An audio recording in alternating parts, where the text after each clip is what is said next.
Hola, hola, bienvenidos a Tess y Richard. ¿Cómo andas, Vero? ¿Bien? Pero bien contenta de estar acá. Y vamos a hablar de unos temas muy interesantes. Vamos a hablar de todo lo que tiene que ver con la estética, qué es bueno y qué no es bueno para utilizar en nuestro rostro y en nuestro cuerpo. Vamos a hablar también de la antimicrobiana, es decir, por qué se usan o no usar antibióticos en su debido momento. Y todo lo nuevo que hay en vacunas de COVID o si hay que seguir vacunándose o no. Temas súper interesantes y actuales. Ahí va.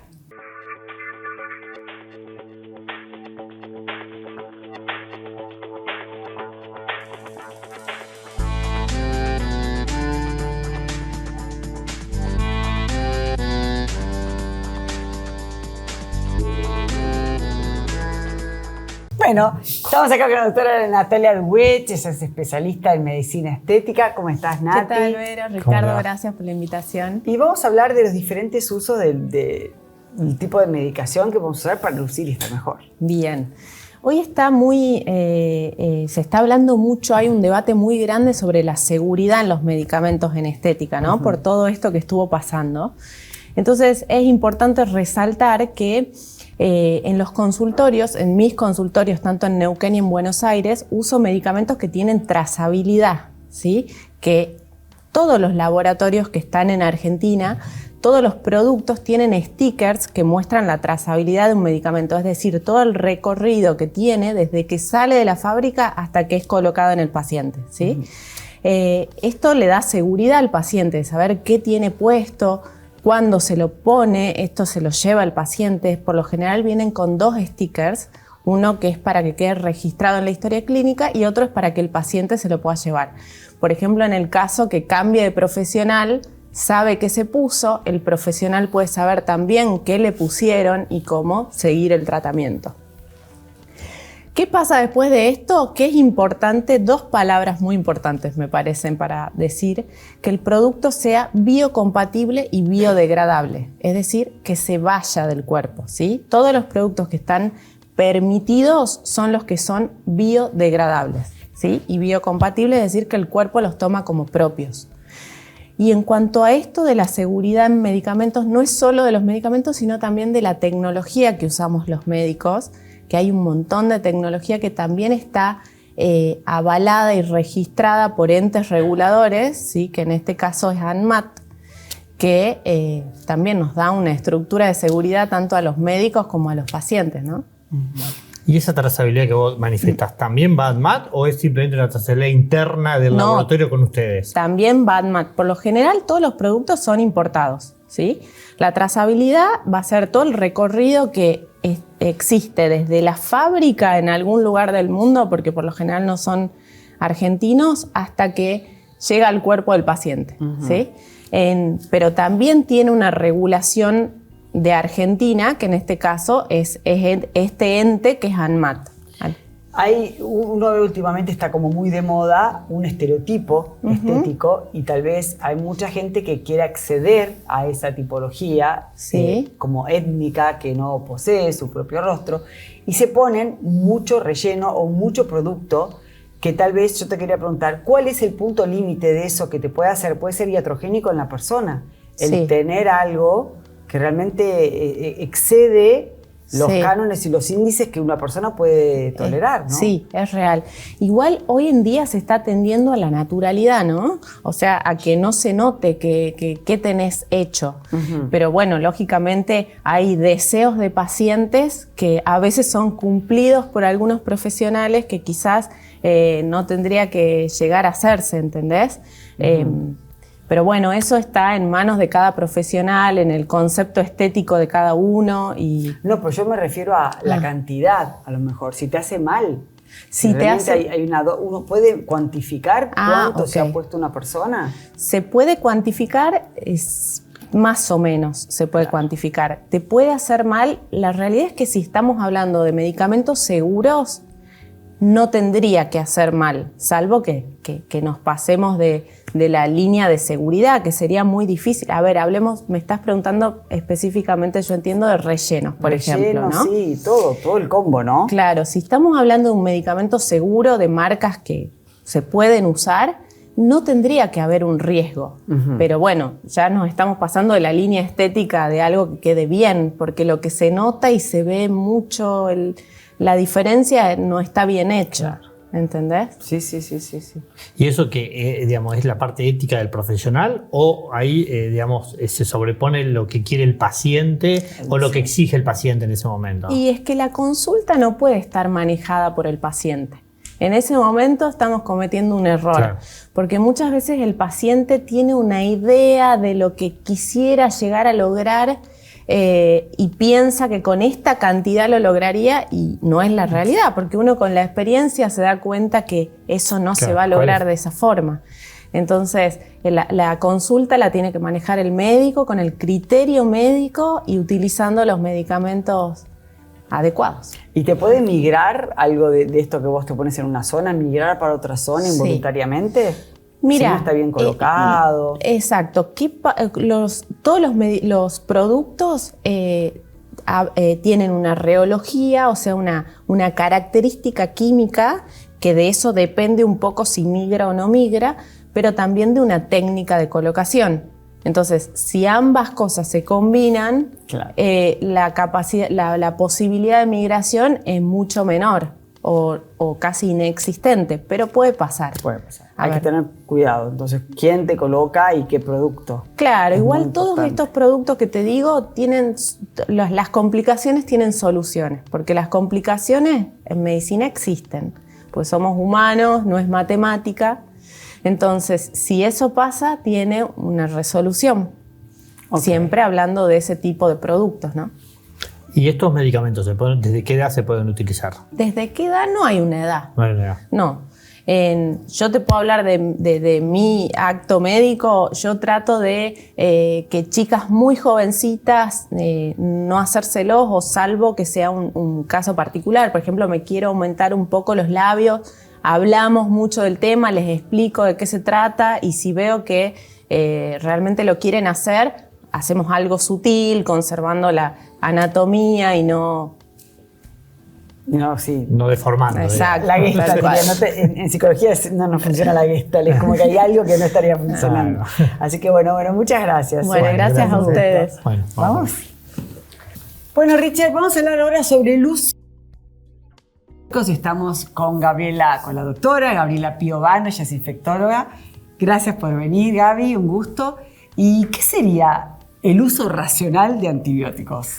Bueno, es algo derivado de un fenómeno que se da, que es la resistencia a los antimicrobianos, ¿no es cierto? O sea, el hecho de que vos fijate que, por ejemplo, con los antimicóticos tenemos muchas publicidades donde, por ejemplo, invitan, ¿no?, al uso, y obviamente la exposición de los gérmenes a determinadas sustancias con el correr del tiempo les permite la posibilidad de hacerse resistente, ¿no? Entonces, disminuir entonces el batallón que tenemos para combatir. Por ejemplo, esto se deriva mucho de por ahí por ejemplo, un fenómeno que estamos viendo que está bueno que yo hoy lo comente, que es la resistencia de los gérmenes de piel a la cefalexina. O sea, la cefalexina es un antibiótico que hace muchos años se usa y bueno, se usó compulsivamente, y con las décadas de uso, hoy por hoy prácticamente, si bien hay infecciones de la piel que responden, pero muchas veces nos pasa que los colegas dan este antibiótico y al no tener efecto, digamos, la infección sigue avanzando y hasta que esto lo vemos por ahí y lo podemos corregir, por ahí ya ocurrió un daño mayor, ¿no es cierto?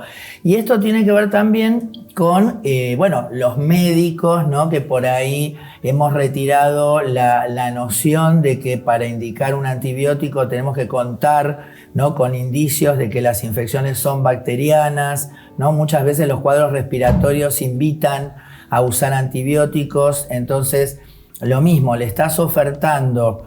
De hecho, estamos empezando a ver neumococos resistentes, ¿no? O sea, cosas muy peligrosas porque son gérmenes que están muy difundidos, pero que si se empiezan a hacer resistentes, nos están obligando a generar nuevos medicamentos.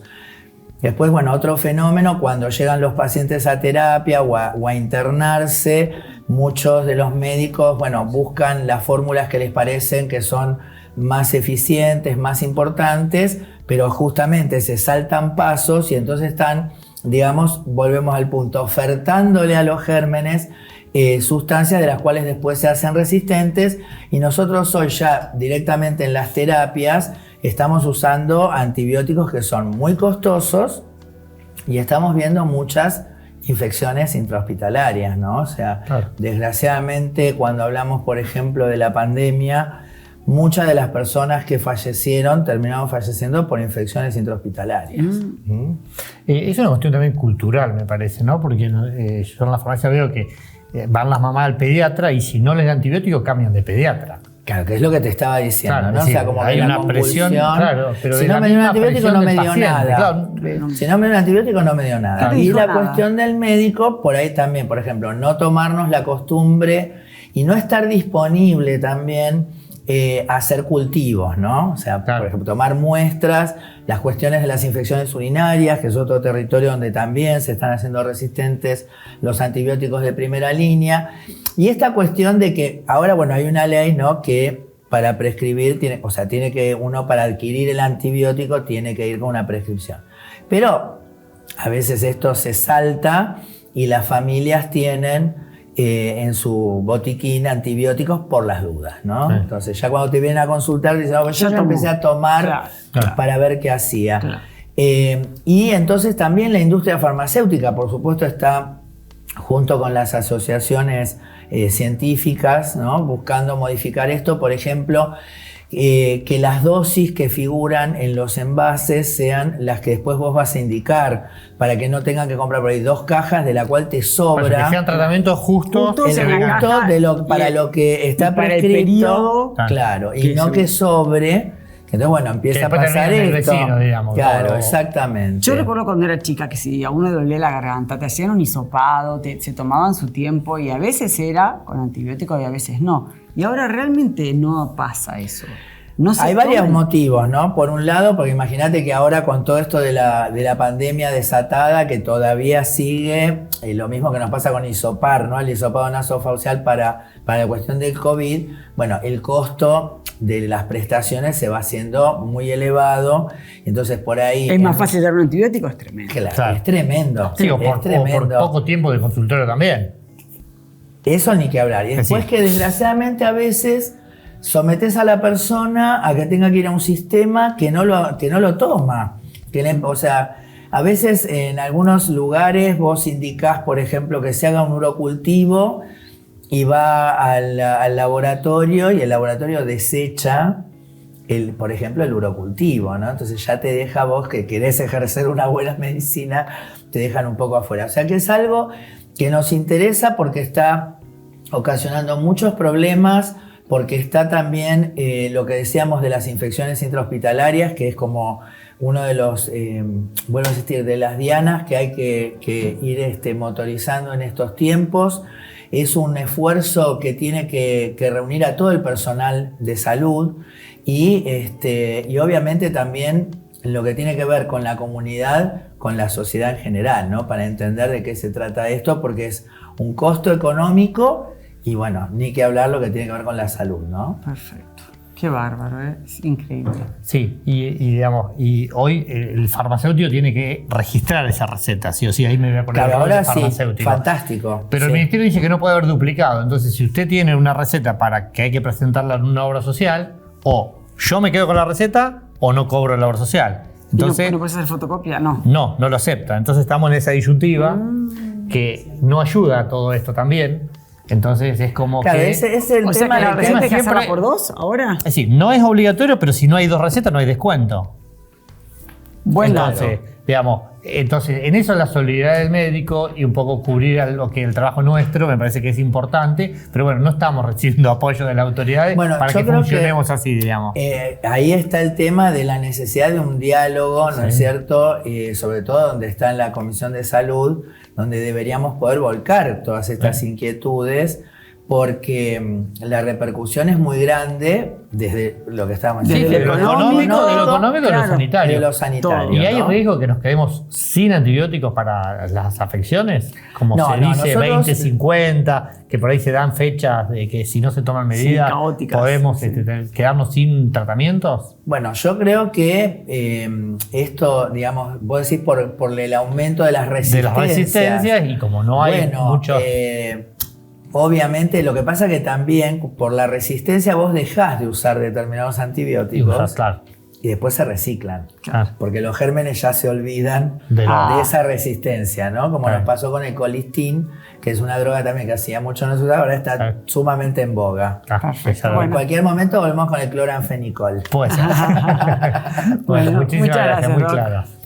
Bueno, Verónica, vamos a hablar de vacunas del COVID.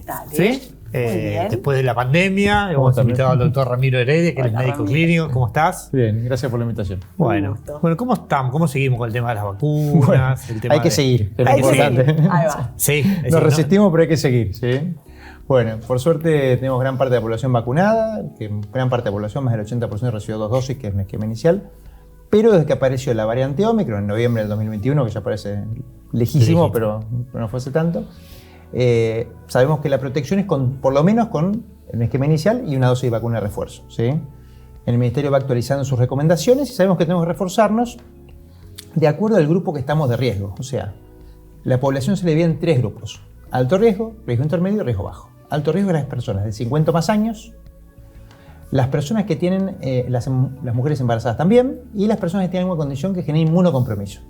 O sea, personas trasplantadas que reciben tratamiento inmunosupresor, personas por ahí con enfermedad oncológica activa, personas que por distintas condiciones reciben inmunosupresores. Esas personas tienen que haber recibido una dosis de refuerzo en los últimos 6 meses, ¿sí? Y después reforzarse cada 6 meses.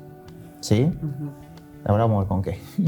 La población de riesgo intermedio es las personas de menos de 50 años, pero que tienen alguna enfermedad asociada que no produce inmunocompromiso. Por ejemplo, tener diabetes, tener obesidad, tener EPOC o enfermedad pulmonar obstructiva crónica. Esas personas también deberían recibir un refuerzo dentro de los últimos 6 meses y después vacunarse anualmente.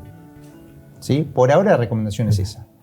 En ese grupo entre el personal de salud y el personal estratégico, porque después nos contagiamos y contagiamos. ¿Sí? Y después están las personas de bajo riesgo, que son las personas de menos de 50 años sanas, que esas personas deberían recibir un esquema de 2 dosis por lo menos y un refuerzo anual. Así, ahí es más o menos donde nos ponemos todos. ¿Por qué se hace esto? Porque se sabe que las personas que reciben su refuerzo y que tienen primero que los anticuerpos caen a lo largo del tiempo. Al caer a lo largo del tiempo nos infectamos más y tenemos más riesgo de complicaciones graves. Lo que vemos con las vacunas no es que bloquean tanto la infección, sino que bloquean que te infectes gravemente. O sea, que te internes, que uses cuidados intensivos o que te mueras. Ese es el objetivo. Si nosotros lo vivimos con una enfermedad leve, es algo más parecido a una enfermedad tipo resfrío o tipo los virus estacionales. ¿Y por qué tener una dosis entre los últimos 6 meses? Porque a partir de marzo en nuestro país llegan los refuerzos bivariante, que son refuerzos que cubren contra la cepa original del COVID y contra Omicron, y sabemos que eso produce mucha más protección que las vacunas que teníamos disponibles. Hoy en día todos recibiríamos una vacuna, probablemente de los laboratorios Pfizer, del laboratorio Moderna, que son las vacunas basadas en ARN mensajero, ¿sí? Y estas últimas semanas se aprobó en nuestro país una vacuna, la producción de una vacuna nacional, digamos, público-privada, que es la vacuna ARVAC, Cecilia Grierson, que es una vacuna a base de subunidades proteicas. Que eso también se va a usar como refuerzo en los próximos meses probablemente, ¿sí? Pero ¿qué pasa si una persona, la última dosis que tuvo de vacunación fue hace 2 años? Bueno, esa persona, lo que sabemos desde que empezamos con el COVID es que como es un virus derivado de los virus de resfrío, los coronavirus son virus que generan resfrío comúnmente, y vieron que habitualmente nosotros tenemos resfríos, 3 o 4 resfríos por año. ¿Sí? Antes de la pandemia del COVID cambió todo, todos tenemos resfriamos 3 o 4 veces por año, pasaba por antes. Este tipo de virus genera una inmunidad que no dura en el tiempo. Por eso es que nos reinfectamos y el virus va mutando también y nos infectamos de vuelta. Sabemos que a lo largo del tiempo la inmunidad cae, entonces queda el riesgo, no cae la protección que tenemos. Esa persona que hace 2 años no se vacuna, primero que su inmunidad cayó, aunque haya tenido infecciones que también nos producen inmunidad, y la mejor protección siempre es de las vacunas más que la inmunidad, o las personas vacunadas que tuvieron infección son las que tienen más protección, ¿sí? Y cae la protección de lo que es enfermedad grave, ¿sí? La enfermedad grave es esto que decíamos, o sea, que vos tengas una infección respiratoria, un virus respiratorio, que te lleve a internar, te lleve a usar cuidados intensivos, te produzca riesgo de muerte, eso es lo que nos arriesgamos, ¿sí? Y después, esa persona que no se vacuna hace 2 años no recibió la última generación de vacunas que están dirigidas contra la variante original que empezó la pandemia y la variante Omicron, que es la que circula. Y todas las subvariantes que vemos, y todos los nombres, apellidos, letras y todas las cosas, la sopa de letras que estamos viendo, es todo Omicron, o sea, el mismo virus, ¿sí? No hay grandes variantes ahora que surjan. Es decir, que para recomendar sería el que no se vacunó en los últimos 6 meses se debería vacunar. Exactamente. Desde marzo si es que no de tiene vacuna. la población de riesgo. digamos, deberíamos ahí metemos todos. Claro, a ver, recordemos riesgo. Riesgo es, primero por edad, Sí. 50 o más años. Por DNI, ya ahí te vacunas. Segundo, mujeres embarazadas. Además, con un plus, la mujer embarazada, los anticuerpos que va a tener el bebé los primeros 6 meses depende de lo que le pasa a la mamá. Claro. Así que protege al bebé hasta pasado los 6 meses. Que no se pueden vacunar menores de 6 meses. Claro. ¿Sí? Y las personas que tienen alguna condición de inmunocompromiso, las personas que reciben el tratamiento inmunomodulador, las personas que tienen una enfermedad oncológica activa, las personas trasplantadas, que como tienen un órgano que es ajeno, necesitan mantener las defensas bajas probablemente durante toda su vida, o moduladas por lo menos, esa persona tiene más riesgo de enfermedad grave. Hoy en día, si vamos a una sala de internación clínica, la población que vemos por infecciones respiratorias y que vemos o los internados que vemos por COVID, que hay todavía internados, son estas personas en general. ¿Sí? Por eso es tan importante insistirle a eso. Y después está la persona de menos de 50 que tiene una enfermedad crónica, sabemos que todas las enfermedades crónicas, tener diabetes, tener obesidad, tener EPOC, te predispone a infecciones en general y a respiratorias en particular, también deberían vacunarse dentro de los últimos 6 meses. Después esos van en un régimen anual, ¿sí? Los anteriores un régimen de 6 meses y después toda la población mayor de 6 meses debe tener 2 dosis y un refuerzo por lo menos. Mayor de 6 meses. Sí, porque en meses. población pediátrica hay muy poca adherencia a las vacunas, pero está visto, incluso en trabajos publicados en Estados Unidos, que de 300 niños que había internados por infecciones respiratorias, gran parte de infecciones por COVID o virus respiratorios que no deberían estar internados. ¿Sí? Por eso es tan importante vacunarse. Y el tema de las vacunaciones, de todo lo que es estas vacunas que estás comentando, Sí. ¿son gratuitas o hay que...? Son gratuitas, la proveen los vacunatorios y los centros de salud públicos, no están en el medio privado de nuestro país, ¿sí? Y por ahí mucha gente tiene rechazo a vacunarse por el tema de decir, bueno, me da fiebre, me siento mal, me da escalofrío. Da Bueno, miedo. Da miedo. Básicamente, da miedo. decir que Y me voy a yo no lo veo meter tan un bicho. necesario. Todas arrancaron sin todo, sin Claro, mucho, claro. digamos, Al más principio anticipado. corríamos por claro. nuestras vacunas y ahora dejamos de Es verdad. vacunarnos, ¿sí? Antes era como algo... Exactamente. Sí, y nos sí, es olvidamos, increíble la eso. fueron cayendo la cantidad de gente que la se cantidad de vacuna. gente se fue reforzando. Hace algunas semanas salió en el New York Times un análisis de un artículo de investigación científica en el cual vieron que investigaban a las personas que habían recibido vacunas ARN mensajero, o sea, las de Pfizer y Moderna, que son las que vemos actualmente. Y vieron que las personas que habían desarrollado más síntomas cuando recibían, vieron que todo el mundo, mucha gente dice, la Moderna me pega mal, por ejemplo, es que porque tienen dolor de cabeza, escalofrío, fiebre, malestar general. Las personas que tenían más síntomas son las que producían más anticuerpos, ¿sí? O sea, se puede decir que esas personas las que tenían más protección. Claro, Sí, o sea que hasta es una buena Se noticia. activó el sistema inmune. Sentirse mal es una buena noticia. Se también activó eso. el sistema No hay que inmune. tenerle miedo, hay que reforzarnos para que esto siga siendo lo que es, que nos permite ser una vida prácticamente normal. La pandemia quedó atrás, por supuesto, y que no sea un problema en algún momento. Perfecto, Bueno, gracias, así Doc. Un gusto, gracias por la invitación. Bueno.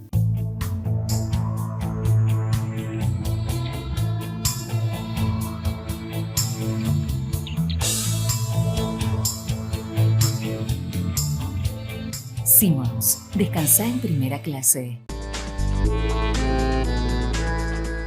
La diabetes es una enfermedad crónica que se caracteriza por presentar altos niveles de azúcar en sangre. El aumento del azúcar en sangre, por encima de los valores normales, entre 70 y 110 miligramos por decilitro, se denomina hiperglucemia, que sostenida en el tiempo y sin tratamiento puede dañar las arterias y dar lugar a complicaciones en diferentes órganos, como los ojos, riñones, corazón y pies, entre otros. Existen 2 tipos principales de diabetes, la diabetes tipo 1 y la diabetes tipo 2. Los síntomas de esta enfermedad son sed y hambre todo el tiempo, sensación de oído tapado, cansancio permanente, vista borrosa, mareos y náuseas, ganas de orinar a cada rato, desequilibrio, dificultad para comprender, mal desempeño escolar y lentitud para responder. Ante la aparición de algunos de estos síntomas, es necesario acudir al médico de inmediato. No hay nada más lindo que ver a tus hijos felices. Por eso yo elijo fideos Marolio, que le dan sabor y frescura a las alegrías de todos los días. Spaghetti, rigati, moños, tirabuzón. Mamá, te amo. Marolio, una de las marcas más elegidas por los argentinos. Bueno, buenísimo lo que vimos en todo el programa. Es muy importante tener la vacunación en día y tomar conciencia de lo que uno realmente utiliza para su cuerpo. Sí, y el tema de los antibióticos es fundamental también el hecho de no, digamos, socialmente no presionar al médico, porque si el médico dice que no necesitamos antibiótico, no necesitamos antibiótico, e ir a la farmacia con la receta. Exacto, y no pedirle al farmacéutico pobre que te dé algo porque no puede, va contra la ley. Claro, exactamente. Así que bueno, creo que nos cuidamos entre todos. Exacto, bueno, nos reencontramos la próxima. Dale, nos Gracias. vemos.